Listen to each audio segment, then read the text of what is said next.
Hello. It's been a little minute, but I am back. It is Tuesday. Ruled by Mars, and so I'm getting my stuff done. I hope everyone is doing well. I'm just gonna jump right back into where I was. Love Letter to the Earth by Thich Nhat. I started part 1 in a previous video. It's called We Are the Earth. That's what the chapter is called. This next section, I'm just gonna carry on. The highest form of prayer.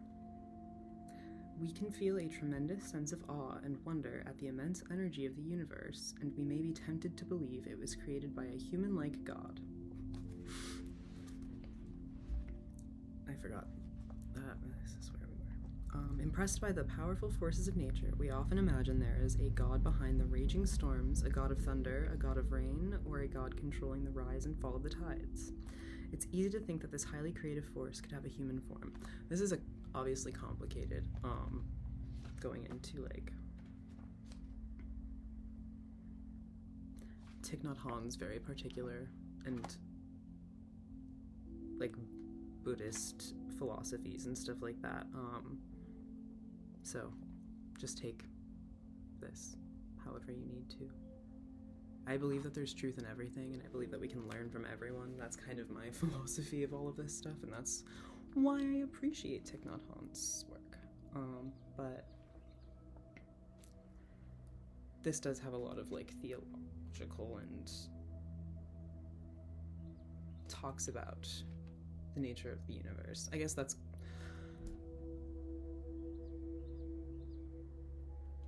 I don't know. Take what you want to take from this. I have to stop talking and just thank you. However, I don't think God is an old man with a white beard sitting in the sky. God is not outside of creation. I think God is on earth, inside every living being. What we call the divine is none other than the energy of awakening, of peace, of understanding, and of love, which is to be found not only in every human being, but in every species on earth. In Buddhism, we say every sentient being has the ability to be awakened and to understand deeply. We call this Buddha nature. The deer, the cat, the dog, the cat, the squirrel, and the bird all have Buddha nature. What about inanimate species, the pine tree in our front yard, the grass, or the flowers?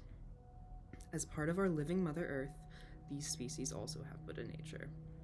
This is a very powerful awareness which can bring us so much joy. Every blade of grass, every tree, every plant, every creature large or small are children of the planet Earth and have Buddha nature. The Earth herself has Buddha nature, therefore all her children must have Buddha nature too. As we are all endowed with Buddha nature, everyone has the capacity to live happily and with a sense of responsibility toward our mother, the Earth. In the Bible, Jesus said, "I am in the Father, and the Father is in me," John 14:11. The Buddha also taught that we are all part of each other. We aren't separate entities. The Father and Son aren't entirely the same, but they aren't completely different either. One is in the other. When we look at our own bodily formation, we see Mother Earth inside us, and so the whole universe is inside us too. Once we have this insight of interbeing, we can have real communication with the Earth. This is the highest possible form of prayer. To worship the Earth is not to deify her or believe she is any more sacred than ourselves. To worship the Earth is to love her and to take care of her and to take refuge in her. When we suffer, the Earth embraces us, accepts us, and restores our energy, making us strong and stable again. The relief that we seek is right under our feet and all around us. Much of our suffering can be healed if we realize this. If we understand our deep connection and relationship with the Earth, we will have enough love, strength, and awakening so that we both can thrive. When we suffer, we need love and understanding.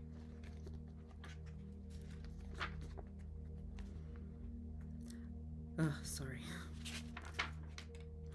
We ourselves don't have enough of these qualities, so when we suffer, we try to find them outside ourselves. This is very natural. We hope someone else or something else can give us the love and understanding we need. Someone with love and understanding embodies goodness, truth, and beauty. We know that we possess some goodness, truth, and beauty, but maybe not enough to bring us happiness. We don't know how to help these virtues grow in order to gain true insight and wisdom. I need a little water. Zelda right now, but I have to change my water.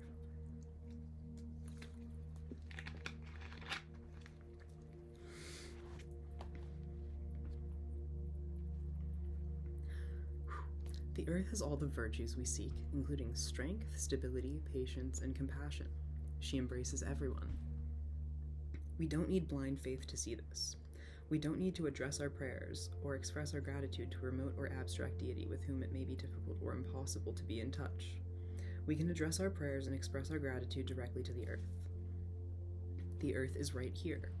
She supports us in very concrete and tangible ways. No one can deny that the water that sustains us, the air that we breathe, and the food that nourishes us are gifts of the earth. And then there's this little, it says, Mother Earth is the most beautiful bodhisattva.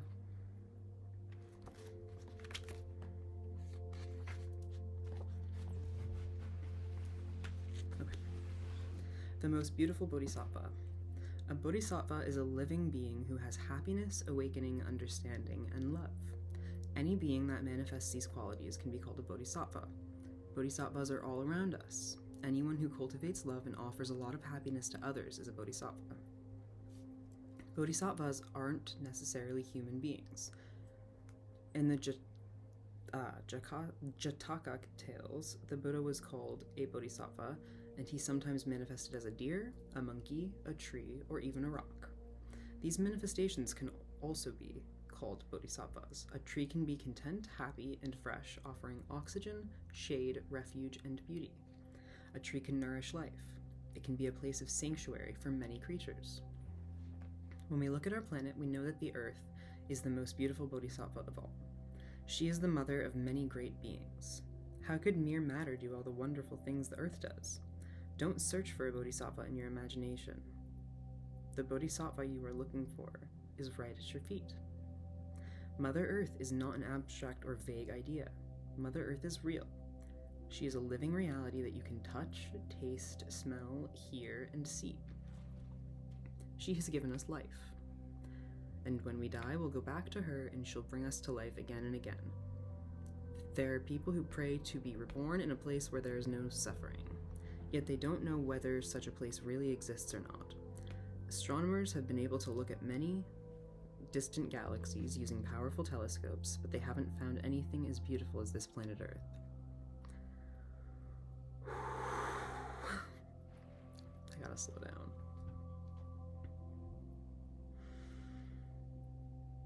Where else would you want to go when Mother Earth is so beautiful and always ready to embrace you and welcome you home?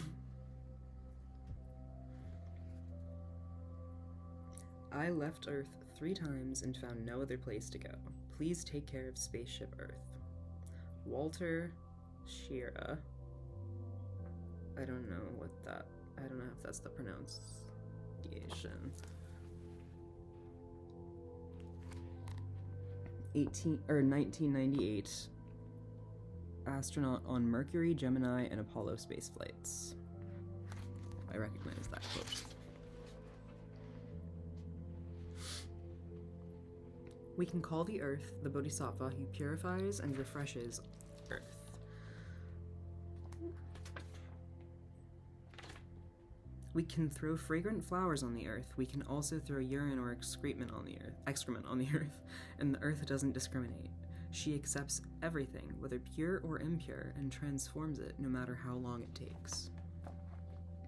The earth is the mother of so many Buddhas, bodhisattvas, and saints. She is the mother of all of us. Although she's not a bodhisattva in human form, she has the capacity to give us birth, to carry, nourish, and heal us. She has stability, patience, and perseverance. The Lotus Sutra mentions the Earth Store Bodhisattva.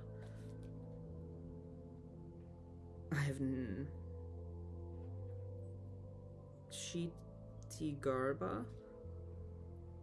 He has the qualities of the earth: perseverance, solidity, and great determination.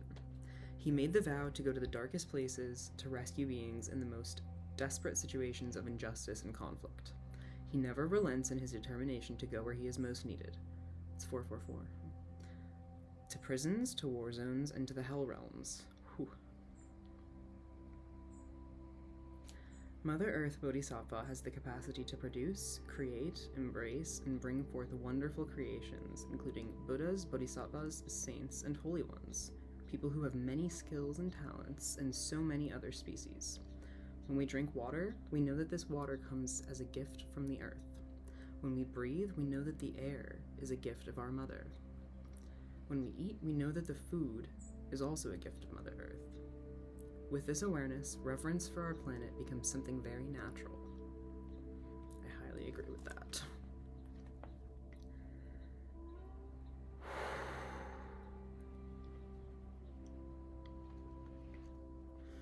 Sometimes when there are natural disasters, hurricanes, or tsunamis, people blame the earth and say she is unkind and vengeful. Yet when the earth provides rain, rivers, and good soil, we praise her, recognizing and grateful for all that she has given us, and we say that she is kind. However, the idea of kind and unkind are a pair of opposites that originate in our own minds. The earth is neither kind nor unkind. She is there in all her stability and solidity, nourishing us with equanimity and without judgment or discrimination. If we look deeply, we can look at her without judgment and discrimination as well.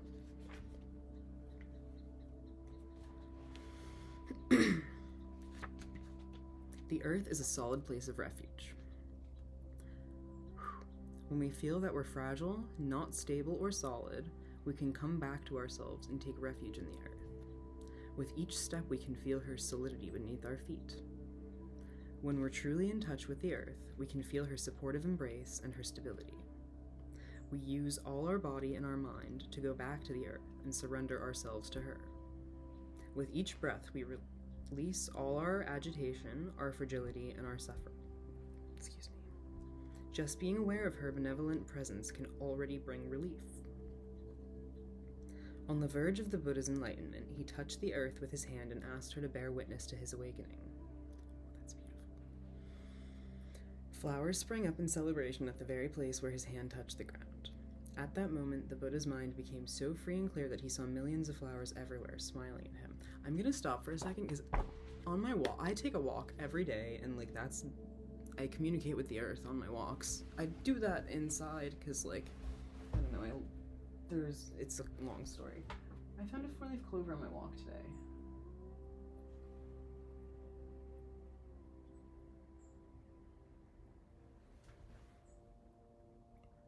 A 4-leaf clover. And I just want to say, if you try to speak to the earth and if you pay attention, she will speak back to you.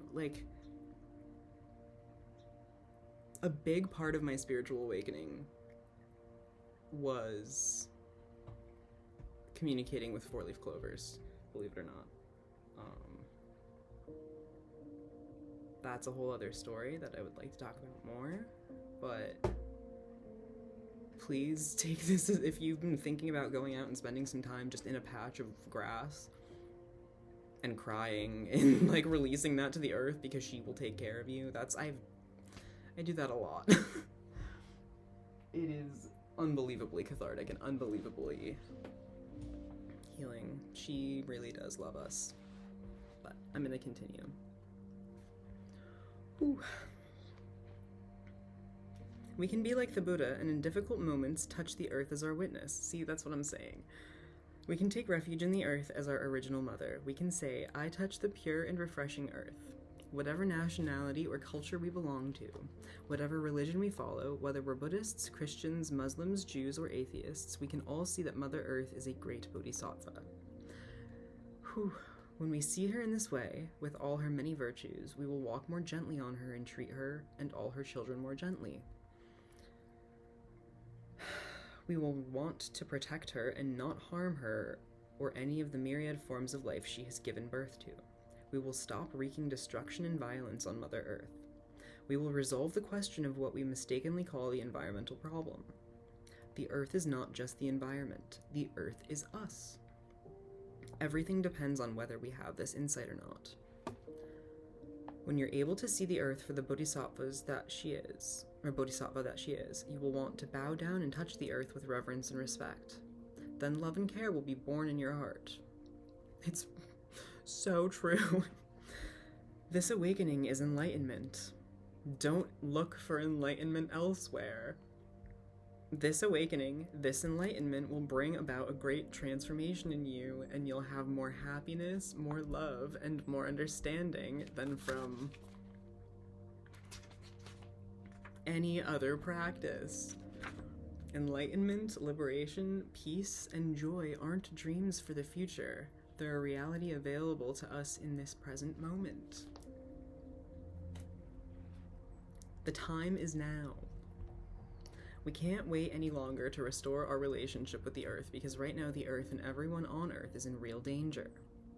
When a society is overcome by greed and pride, there is violence and unnecessary devastation. When we perpetrate violence toward our own and other species, we're being violent toward ourselves at the same time. When we know how to protect all beings, we will be protecting ourselves.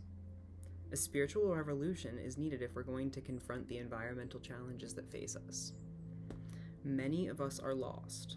We work too hard, our lives are too busy, we lose ourselves in consumption and distraction of all kinds and have become increasingly lost, lonely, or sick. Many of us live very isolated lives. We're no longer in touch with ourselves, our family, our ancestors, the earth, or the wonders of life around us. We have become alienated and feel lonely. This alienation is a kind of illness that has become an epidemic. So many of us feel empty inside and are searching for something to fill the vacuum. My light just flickered. We try to fill the void by taking pills or intoxicants or by consuming things. Yeah, that's extremely relevant to what's going on lately, but I will talk more about that after. Oh my goodness. Yet our addiction to consumerism, to buying and consuming things we don't need, is causing so much stress, so much suffering, both to ourselves and to the earth. Our craving for fame, wealth, and power is insatiable, and this puts a heavy strain on our own bodies and the planet.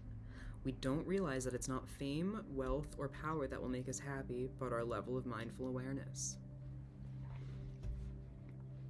Falling in love. Real change will only happen when we fall in love with our planet. Only love can show us how to live in harmony with nature and with each other and save us from the devastating effects of environmental destruction and climate change. When we recognize the virtues and talents of the earth, we feel connected to her, and love is born in our hearts. We want to be connected. That is the meaning of love, to be at one. When you love someone, you want to take care of that person as you would take care of yourself. When we love like this, it's reciprocal. We will do anything for the benefit of the earth, and we can trust that she, in turn, will do everything in her power for our well-being. Every morning when I wake up and get dressed, I leave my hut and take a walk. Usually the sky is dark, and I walk gently, aware of nature all around me and the fading stars. I'm gonna start that over because it's beautiful.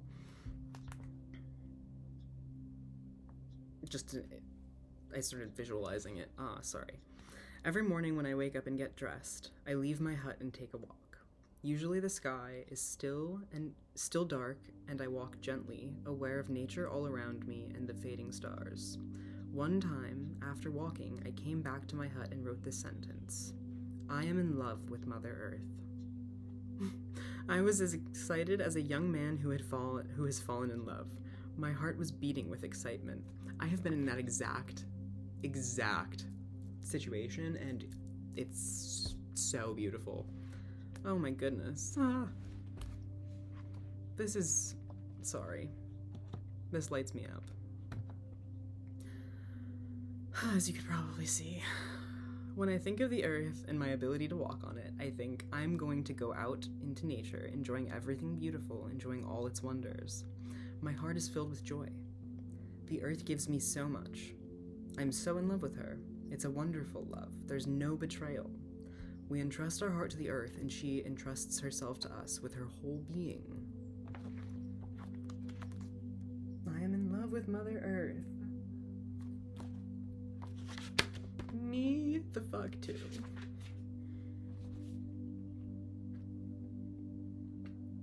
Wow. That was so beautiful. Thank you so much. That was beautiful. I really hope you enjoyed that as much as I did.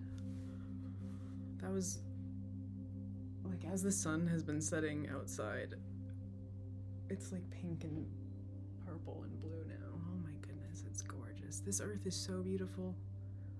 It's election day, and I just realized, like, I remembered that because I did an absentee ballot. But I was wondering why I was feeling so much insane pressure and stress today. I send my so much love and solidarity to all of you. We're gonna get through this no matter what happens. We're gonna get through this. We've got each other, and we've got the earth, and we gotta take care of her, because she's the one taking care of us. I just said 21 on the timer. So much love to all of you. Please take care.